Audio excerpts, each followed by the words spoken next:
Can you imagine yourself suffering from a disease that rarely kills, but it makes you wish you were dead? During the Second World War, precisely in 1943, Time Magazine International described it as, and I quote, "The disease rarely kills anybody, but it often makes the patient wish he were dead," unquote. That is Malta fever, Underland fever, or Mediterranean fever. But the scientists prefer to call it brucellosis. It is caused by a bacteria called Brucella. It affects animals as well as humans. In animals, it manifests as infertility and abortion on the farm. In humans, symptoms include headache, fever, joint and muscular pains all over the body, and even spontaneous abortion in pregnant women. Take note, this disease is transmitted from animals to man.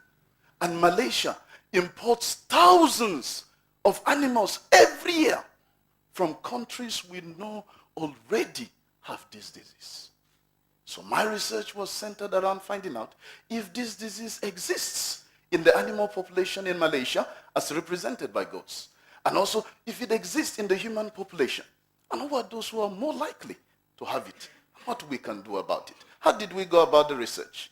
We took blood from humans and animals, administered questionnaires. Our findings were very interesting. In the animal population, we found out that animal farms that introduced new animals from other places were 5 times more likely to have this disease than other farms. In the human population, we found out that animal farmers and those below the age of 40 were 7 times more likely to have this disease than the rest of the population. We also found out that those who drink unpasteurized milk were 5 times more likely to have this disease than the rest of the population. So the next time you visit a place like Penang, for example, and they offer you raw goat milk to drink, before you drink it, please think about brucellosis. What can we do in the light of these findings? I suggest a total ban on the importation of animals from countries we know already have this disease. I also suggest that we get rid of the animals with this disease and vaccinate the ones that don't have it. Prevention is better than cure.